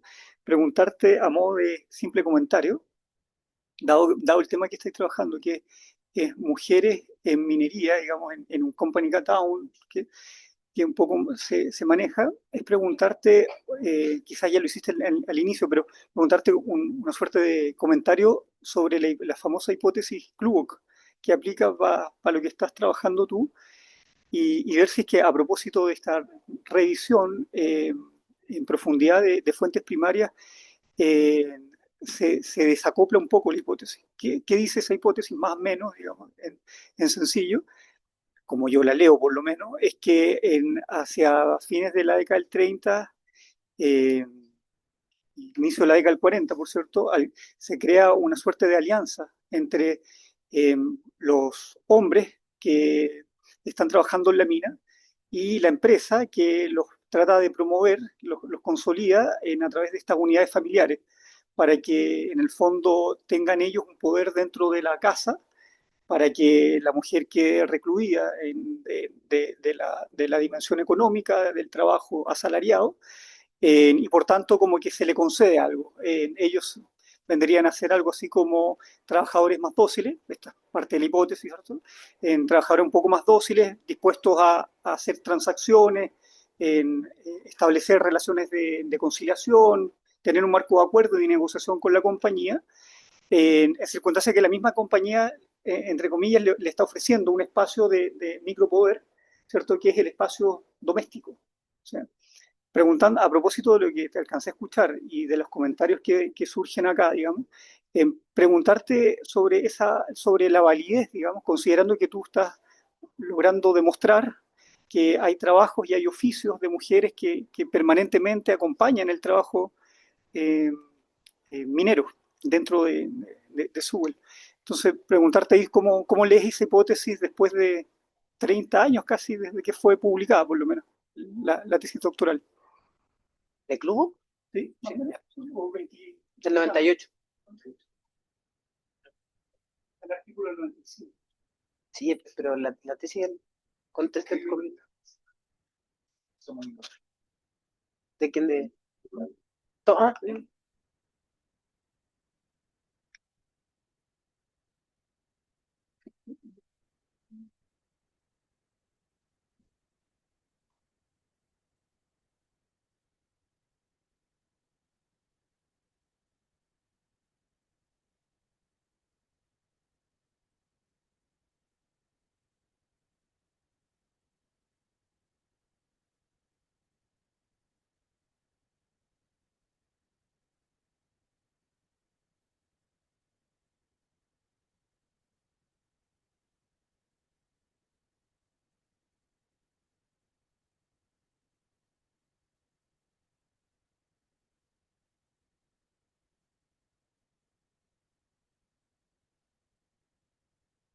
El tema que nos ha traído usted esta tarde es muy interesante y a medida que usted iba hablando, yo me iba acordando de todo lo que se ha publicado, pero bajo una columna vertebral que sería la violencia en la sociedad chilena, en la cual esta es una faz más. pero si hiciéramos la historia de la violencia en Chile, nos daríamos cuenta que es una fuerza que ha permeado desde la colonia y también antes, por lo que nos cuentan los etnógrafos, hasta el día de hoy, como una constante. Y eso, uno que ya tiene sus años, yo recuerdo haber visto la violencia en el campo, que era una cosa brutal, brutal. Recuerdo la violencia política de distinto cuño en los últimos 60 años. Y a raíz de eso me acordé de un par de obras que están en la cátedra, dado por la escuela norteamericana, que hablan de la violencia traslaticia. ¿Y por qué cito eso? Porque yo me acuerdo, esto no será más de 10 años, de una forma casual, que no viene al caso, me tocó asistir de manera casi azarosa a una obra de construcción en un edificio en Pitacura. Y escuché cómo el capataz trataba a los obreros que estaban haciendo el edificio. A gravatos, sacadas de madre, insultos. ¿Y por qué cito la violencia traslaticia? Porque lo que plantea esto es de que ese funcionario que es tratado de esa manera no tiene forma de canalizar la reacción. No hay una reacción de verticalidad, entonces se ve inhibido y eso genera una impotencia. Llega a la casa y arrasa en su esfera doméstica. Yo los recuerdos que tengo de un chimbarongo de los años 60, llegaban estos relatos del señor en su casa, que le pegaba a la señora, le pegaba a los hijos, le pegaba a la perra, le pegaba a lo que viera. Y además permeado con un consumo de alcohol, para eso los estudios del doctor Lacoste Gargantini, y hoy día me imagino que con la droga, que es lo que uno ve en la gente que choca y se descubre que está abajo. Entonces se lo agradezco porque es como un avalorio más que suma a esta idea general de la violencia que nos circunda, nos permea, nos arrasa. Es muy interesante su estudio y me imagino que este largo rosario va a tener todos estos estudios monográficos, pero lo que nos va a mostrar finalmente es la violencia y es un trabajo personal de cada uno de nosotros ver cuándo, y para eso la salud mental, en un momento podemos ver la violencia como espectadores y horrorizarnos y ver también la violencia en nosotros mismos, en nuestras actitudes, porque se peca por acción, pero también se peca por omisión. Así que me pareció muy notable y hago esa invitación a mirar esta de la historia de la violencia que está tan naturalizada y cito un caso que me sobrecoge y creo que es el mejor lugar para decirlo. Yo ayer había tenido un día estupendo. Había estado en el seminario del Consejo de Monumentos Nacionales, me junté con don Paulo, tuvimos una regia conversación. Después fui al Green Drinks de Hyundai. Era un día magnífico. Pero en la mitad del día, entre que iba de la Biblioteca Nacional a Las Condes 11.000, me entero del joven de este campus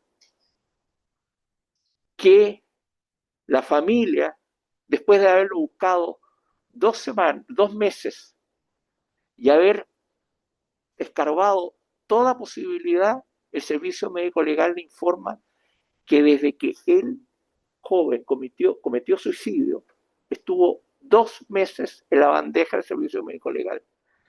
Y yo pensé, como padre, me pasa a mí, pobres padres, es decir, la madre, el padre, enterarse en el mismo minuto que se suicidó y que estuvo 2 meses sin poder darle cristiana sepultura.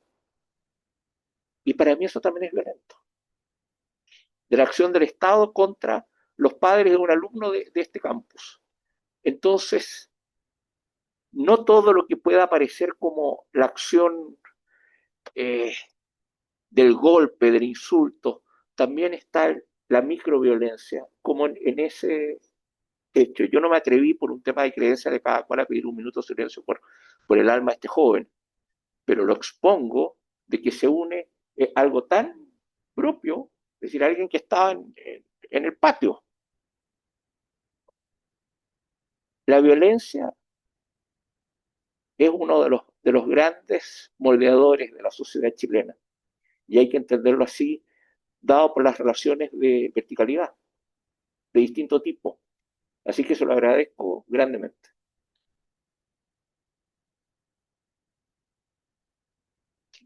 Ya. Bueno, gracias a usted por su comentario y claro, voy a ver esto de la violencia translaticia, ¿no? Sí. Translaticia, ya. Y bueno, claro, lo que usted menciona también tiene que ver con la violencia simbólica, que eso también con esto se me están ocurriendo muchas ideas para la tesis, así que se lo agradezco a todos. Pero sí, cómo se normaliza la violencia en los espacios mineros, también en el campo, que eso también lo ve mucho Gabriel Salazar con Julio Pinto en cuarto tomo de la historia contemporánea de Chile, donde existe esa necesidad masculina sobre todo eh, de, de validarse entre sus pares de esa forma y como bien usted decía, claro, el patrón reta al empleado, el empleado reta a la señora, o sea, le pega, y muchas veces esta misma mamá le pega a los hijos y los hijos es una espiral de violencia que no termina nunca y también en cuanto a las peleas, también me encontré con muchos casos de las peleas a lamparazos entre los mineros, con las mismas lámparas, hay muchas cosas que me encantaría que la tesis fuera de 1000 páginas para poder poner todo lo que se me va ocurriendo con esto. Y voy a seguir al revés. Como me preguntabas tú, Club Oxipo, o sea, para mí en un momento fue como, oh, esto ya es lo máximo, pero después me pues ya estoy en tercer año del doctorado. El problema que yo le encontré a Club Ox es que él de alguna manera se basa mucho como en el estructuralismo puro y duro. Entonces, por ejemplo, él toma el tema del dinero a partir de lo masculino, por ejemplo, él habla de no, y las mujeres se empoderaban y eran prostitutas y traficantes de alcohol. Yo no sé hasta qué punto, o sea, la prostitución siempre se ha estudiado a partir del goce masculino, pero no sabemos las dinámicas que hay tras eso. O también dice, claro, trabajaban en eso para tener más dinero, pero dinero, ¿para qué? Si, por ejemplo, según la ley en ese tiempo, la mujer soltera no se podía comprar una casa. La mujer podía tener una casa siempre y cuando fuera una herencia, pero no es como ahora que yo postulo un subsidio, de hecho tenemos preferencia en algunos subsidios, pero la idea de club, yo me ha servido un montón para muchas cosas, pero creo que, claro, como bien dices tú, es hace casi 30 años, entonces, por ejemplo, no existía el archivo Coya en ese tiempo. Club trabajó sin ver muchos de los archivos que estoy viendo ahora, entonces, claro, o sea, sirve desde lo económico, pero hay varias cosas también, o las uniones sindicales las estudia, pero completas, pero las masculinas también. Y en cuanto a las asociaciones, y otra cosa también que encontré fue la conexión del MEMS con Subel, pero eso tampoco lo veo, o sea, es muy a partir de un análisis muy centrado en lo económico, que es una parte, pero claro, y dice gender, habla de género, pero es como un binario del género, como la familia es esto, la familia es lo otro, ve algunas críticas, pero siento que no va más allá de eso.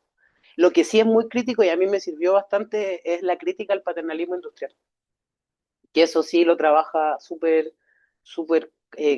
claramente y como te digo, las lógicas para sacar conclusiones creo que vienen muy desde la óptica marxista dura, de estructuralista marxista, que no da para abarcar todo lo que, lo que se ve a partir del género, pero claro, o sea, son 30 años atrás, no se puede decir, no, esto está malo, no, porque para el tiempo y para lo que a mí me ha servido, o sea, yo sí, si me hubiese quedado con lo de María Celia Varo, yo creo que no me hubiese no me hubiese hecho el clic de, oye, vamos más allá, ¿qué pasó ahí? Pero es un libro que yo recomiendo completamente y también hay muchos artículos sobre sexualidad y de cómo se va normando esta idea a partir de la idea del paternalismo industrial. No sé si... ¿Sí? Ya. Y como me preguntabas tú, siguiendo a John Scott, no existe una categoría de mujer. Hay varias mujeres y esta es la primera parte que desgloso a las solteras. Pero después quiero entrar al tema de las mujeres profesionales, porque desde 1945 en adelante ya se masifican las mujeres profesionales como enfermeras, las practicantes, también que ese es otro término, y las visitadoras sociales, que cumplieron un rol fundamental en el lugar. Algunas eran extranjeras o eran hijas de estadounidenses que se quedaban en el lugar, estudiaban y se iban a trabajar. El tema está en que, como mostraba el profesor Matus para el examen de calificación, hacían todo el informe, les pegaron, bla, bla, bla, y también, aparte de las visitadoras sociales, estaban los serenos, que era la policía privada del lugar, y aparte los carabineros. Entonces, ¿qué pasaba? Llevaban el juicio, pero no sé, policías le pegaron porque llegó tarde, y el juez resolvía, no cumplió con sus labores de mujer, no se puede hacer nada al respecto. Entonces, los mismos jueces tampoco, o sea, claro, estaba todo el aparato para denunciar, pero cuando se denunciaba, no, porque ella no cumplió con su rol. Y si no cumples con el rol, te cachetearon bien, pues si no estaba ahí en la casa cuando llegué del trabajo, no hay otra opción. Entonces, ese es el problema y el conflicto de las visitadoras sociales. O también he visto casos de enfermeras que han recibido mujeres después de violaciones y hacen el estudio y todo, ponen sí, tiene tales características, tiene restos de fluido, y después dicen, pero no podemos comprobar que es de esta persona. Y en ese tiempo ni siquiera existían los exámenes de ADN. Entonces, como era de alguna manera un lindo ejercicio, pero en la praxis no debe haber tenido un impacto, pero no sé, los casos que yo he revisado no.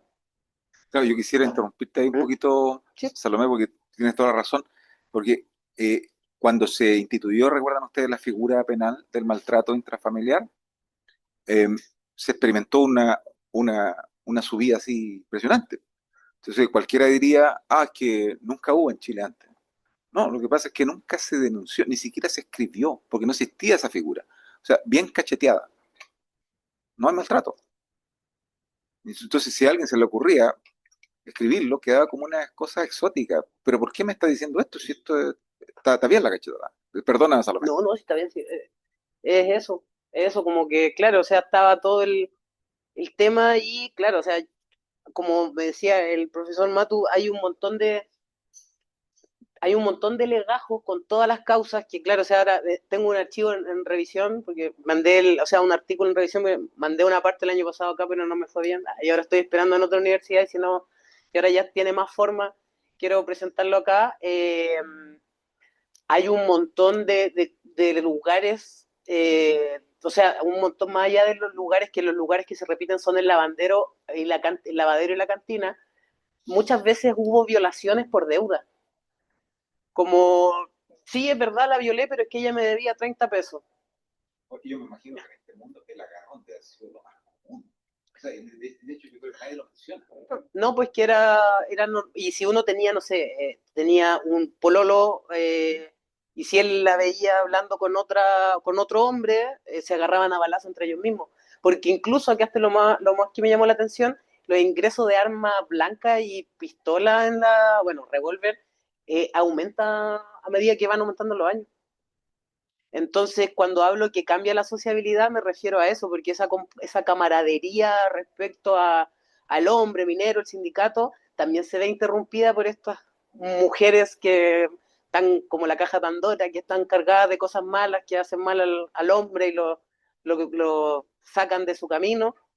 Eh, Hay un montón de hechos de violencia hacia las hijas también, incluso mamás, los tratos que tienen entre solteras y casadas, que lo más suave que se dicen es gorrera, porque de repente uno escucha garabatos ahora y dice cómo se tratan las niñas, si vieran los juicios, que yo siempre he tenido la duda, ¿los pongo en los PowerPoint o no? Porque las cosas que se dicen, Es que si no, no se entiende. es que claro, o sea, uno dice, pero es que cómo se agarran unos garabatos que yo no sabía ni que se podían conjugar, porque es una cosa impresionante, y no, y que tú te metiste con este y te metiste con este otro y yo te vi, encontré sodomía también, acusaciones de que las matronas eran lesbianas, hay un montón de cosas que, claro, o sea, da para mucho, da para mucho y también dentro de esta como categoría, vuelvo a decir, no hay una cuando dicen la mujer en la historia, somos las mujeres, porque hay un montón de formas de ser mujer, y como veíamos acá, no todas vivimos lo mismo y como decía el profesor que ahí me quiero detener, que a veces me retan un poco las chiquillas de las redes feministas y eso, que de repente se centra mucho en la identidad, pero se dejan fuera las estructuras. Entonces, creo que eso igual es importante dentro de un análisis cuando hablamos de perspectiva de género, cuando hablamos de la necesidad de equidad, también tiene que ver, abarcarse desde la economía, porque no deja de ser menos importante y también hay que, por ejemplo, ahora tenemos la cuota de participación laboral femenina. Tenemos más mujeres, pero ¿en qué cargo? O lo mismo, podemos entrar mayormente a la universidad. Creo que hace 2 años, fue la primera vez que en la Universidad de Chile entraron más mujeres que hombres. Pero en mi generación en el doctorado entramos 4 y yo soy la única mujer. En la generación, creo que en la generación de atrás, la del año pasado, sí entraron más mujeres. Pero no sé si son más que los hombres. Entonces ahí vamos viendo problemas que tienen que ver con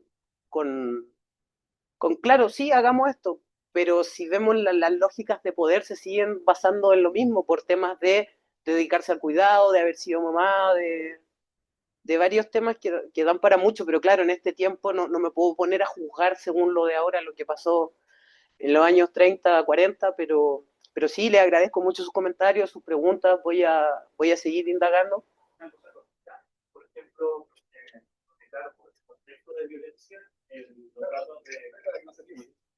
los datos de Manuel Chorta, los movimientos más fuertes de homicidio en Chile se dan justo también para momentos de crisis como económica. Los movimientos de crecimiento, la tendencia al final va a la baja, pero el movimiento brusco hacia arriba y después, claro, va estabilizando, después vuelve a subir, son también justo para crisis económica. Entonces, además la minería ya es en sí una, un tipo de industria donde la violencia es algo súper cotidiano, eh, en todo sentido, pues dentro de la misma mina, dentro de las relaciones sociales, el papel de los capataces, eh, las peleas internas, el conflicto laboral, pues también muy propio de la minería, el paro seccional, pues, que no tiene ninguna finalidad muchas veces, es solamente cuestiones emocionales, pues mi jefe nos colapsó y paramos la sección de 30 trabajadores, es necesario, entonces sí, pues hay muchos segmentos ahí de violencia, pero claro, la mirada de la minería se inserta dentro también pues, de estos movimientos llamativos que se den como esas coincidencias con lo que Manuel graficó como promedios móviles ya de tasas anuales de homicidio. Va también como un apoyo en esa línea. Y puedo agregar esa- para sacar más provecho a la Salomé que está acá. Eh, y también hay una cosa que es compleja de tramitar, oye, que es que por un lado tenemos, es cierto lo que dice Foucault y toda esa línea, ¿no? Interpretativa del disciplinamiento, ¿no? De falasterio, es decir, de toda esta idea de que crear rutinas para domesticar, rutinizar al trabajador. Eh, pero si uno lo ve de la perspectiva de la historia económica y social mundial, tiene que ver con que las formas de vida eran extremadamente dispares de los trabajadores que venían, estoy pensando en la revolución industrial, del campo inglés a la fábrica, no tenían jornadas extensas, trabajaban no en forma regular. Las tareas agrícolas son más estacionales, se trabaja en ciertos momentos nada más. Eh, entonces, ¿qué es lo que ocurría? Que la máquina exigía un nivel de cuidado y de disciplina y de concentración que los trabajadores no tenían. Y estamos en presencia de una estructura de poder totalmente polarizada, donde los empresarios lo tienen todo, no hay leyes laborales, no hay sindicatos, no hay nada, y la mentalidad de la época es brutal. Entonces, a ellos no se les ocurre, ¿no es cierto? Ni siquiera son, la mayoría no son, eh, o, como Owen, te fijas, socialista utópico. ¿Cómo lo disciplinamos? De la manera más brutal. Porque en el fondo son como dos mundos que no hay, casi no hay cómo tramitar de una manera suave y convertirlo al tipo de trabajador que ellos quieren. Entonces, las formas por las cuales ellos lo obligan a hacer el tipo de trabajador que quieren es así. Y eso se ve en Chile también con una diferencia de casi 100 años. Porque si eso empezó a verse a fines del 18 y hasta mediados del 19 en Inglaterra, la forma como llega a la periferia es casi 100 años después. O sea, fines del 19 y comienzo del 20. Entonces, y cuando llega, se da en circunstancias muy similares, donde la mayoría de la población en Chile y en otros países de América Latina es rural, tiene una mentalidad rural, tiene rutinas laborales rurales, un imaginario rural, formas de convivencia, formas de tramitar la violencia rural. La pelea a cuchilla, digamos, no era muy pacífica en el campo. Formas de devoción religiosa rural. O sea, está todo eso.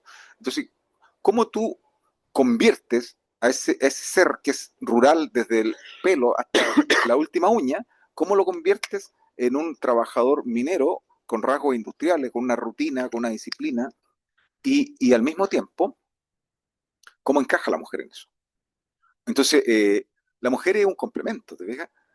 Dentro de esa lógica. O sea, la mujer es como el llavero, o sea, la vamos a meter acá para que nos sirva ese objetivo, como tú bien dices, ¿no? Pero por otro lado, está bien, yo acepto todo eso y lo comparto. Pero por otro lado, desde una perspectiva también eh, que trata de falsar o trata de contrapesar esa lectura, hay una literatura, y yo diría hasta una historiografía casi romántica, del trabajador libre, del gañán que hacía lo que quería, te fijas que iba dejando sembrado de hijos todo el país. En algún momento yo le escuché a Eduardo Debé hablar con muy buenos términos del lacho guapetón. ¿Ah?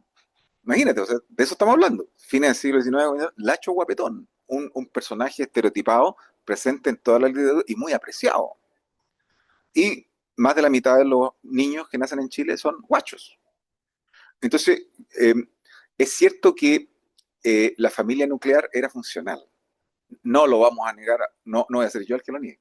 Pero, por otro lado, si hubiera que buscar una fórmula, quizás, no sé qué adjetivo usar, pero las mujeres que posteriormente lograron empoderarse y lograron adquirir algunos derechos básicos, lo hicieron precisamente eh, acogiéndose a la figura del matrimonio nuclear también, de la familia nuclear, ¿te fijas?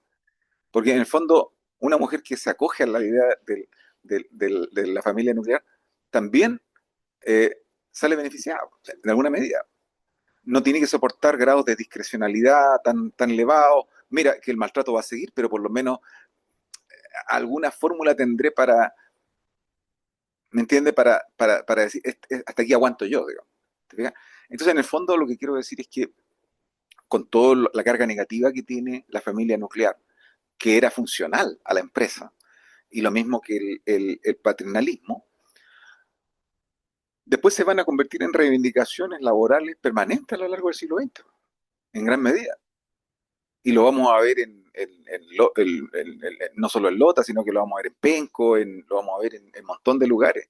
No solo los ferroviarios, no solo la aristocracia obrera. En el fondo después, tanto obrero como obrera van a aspirar a eso en la medida que les sirve también a ellos para constituir un núcleo de, como le llamaba en algún momento, ¿te acuerdas, Rodrigo, que trabajó con nosotros, un hombre en metal? La última línea de defensa del hogar trabajador, la última trinchera. Entonces, claro, está toda esa carga asimétrica tremenda de los roles de género al interior de ese hogar obrero, pero por otro lado, de alguna manera coinciden sus intereses, incluso con la empresa, en la medida que a la mujer le representa una vía un poquito menos, un poquito más aceptable, digamos, en esas condiciones. No sé si me logro hacer entender, pero tiene esa complejidad para mí. Sí, pues de todas maneras, como le respondía al compañero acá que preguntó por si las mujeres podían ascender de alguna manera dentro de la escala social y si podían siempre y cuando se casaran. Entonces, ay, perdón. Claramente, o sea, es muy complejo ver el tema de la familia porque incluso ahora que estamos a 2 semanas de las elecciones, la familia es un discurso que da para mucho.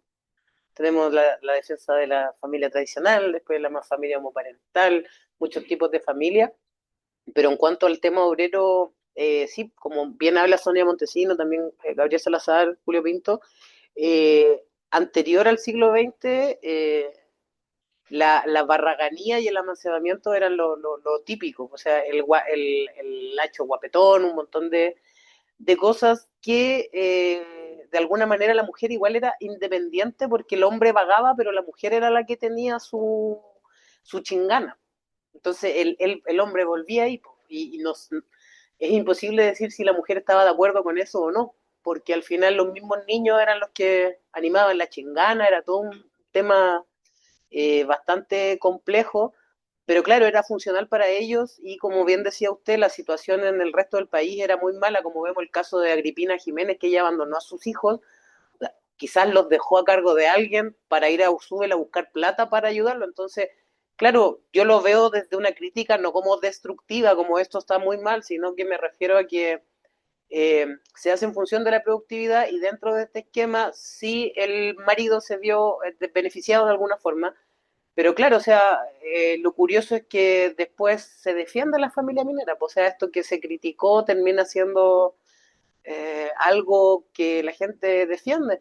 Es como, no sé, del tema de la homosexualidad, el matrimonio gay ahora es un tema, pues la familia homosexual hay un montón de tipos de familia, pero en cuanto al tema obrero en sí mismo, es bastante complejo, porque, por ejemplo, también lo que vi en los archivos, eh, cuando empieza el Estado a intervenir, empieza a pedir que el registro civil tenga una oficina allá, porque ellos tenían su propio registro civil, o sea, no era un registro civil, donde ponían los matrimonios. Uy, de hecho, pucha, tengo acá en este computador cómo funcionaba.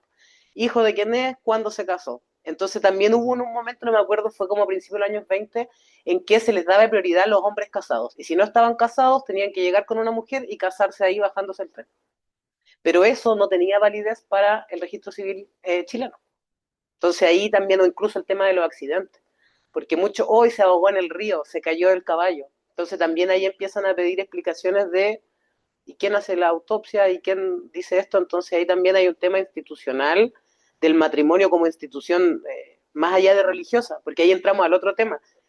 En Subel, en todos los campamentos, la iglesia católica no fue prioritaria. De hecho, creo que en los años 30, si no me equivoco, recién ponen la capilla cristiana, porque como eran estadounidenses, eran presbiterianos, tenían otra religión. Entonces, incluso las mujeres no tenían el espacio de ir a misa, como en otros lados, por ejemplo, porque no era prioridad. De hecho, los mismos sindicatos empezaron a pedir, por favor, una iglesia, que querían traer una virgen, y es como suena muy confuso que un sindicato de obreros pida que por favor los dejen peregrinar con una virgen. Pero eso, digo, ¿Mm? Vaya, vaya. Hola, buenas tardes. Bueno, quería felicitarte por la presentación. Todo es interesante, pero también me surgieron algunas dudas. Por ejemplo, ahora que estaba escuchándote acerca de un poco de la organización interna de Subwell y todo eso, bueno, en realidad son dos cosas. Yo no podía encontrar, por ejemplo, legislación de la época de los 30 que hable, por ejemplo, de la internalización de inversión extranjera acá en Chile, o incluso antes. Yo creo que quizás sería interesante incorporar esa cuestión, porque, bueno, estamos hablando de una ciudad que es propiedad de una empresa privada, entonces yo creo que eso debería incluirse. Y en segundo lugar, si es que existe, no sé si estoy eh, divagando, disvariando con esto, algún tipo de un gobierno corporativo de la misma ciudad, o sea, en referencia a la misma empresa, o sea, si es que se aplica la legislación chilena, ese tipo de cosas, yo creo que también eso debería ser importante, ¿no? Yo no creo que eso sea tan O sea, debería investigarse eso, en- pienso yo. Sí, respecto a tu pregunta, en los archivos de Coya está de esa información respecto a las inversiones, las pérdidas, los gastos, quienes se asocian, está todo ahí.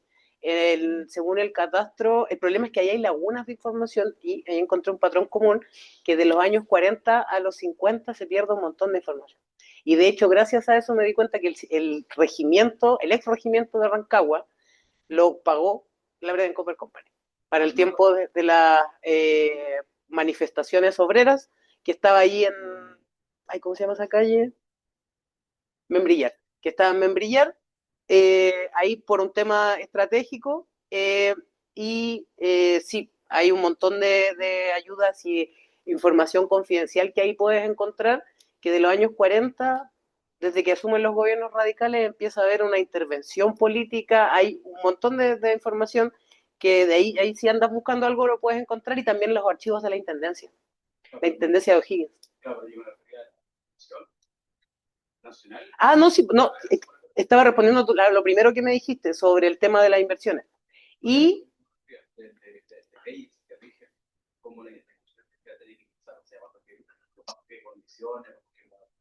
sí, no, esos archivos están en el Congreso. Están en los archivos del ex Congreso Nacional.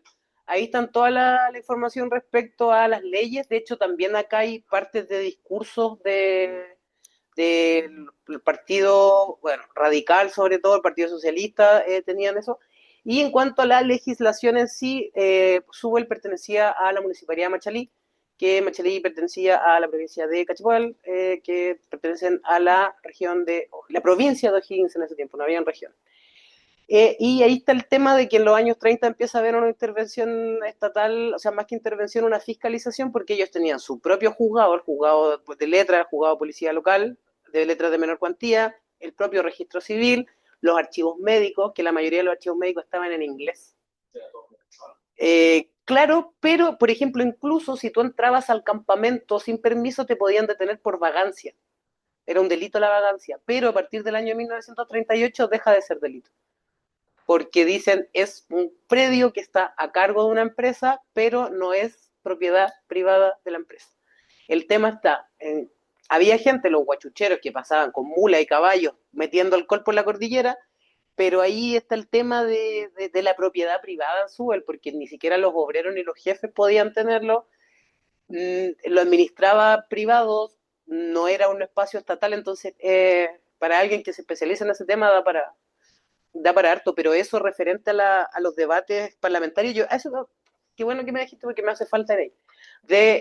Todo eso está en el Congreso, están todas las sesiones, si no me equivoco, desde mucho antes. Yo hice mi tesis como en los años 8, de los 1880, 79 en adelante, y hasta ahí ya existe. El tema es que esa caligrafía que hay que ir con paciencia y una lupa.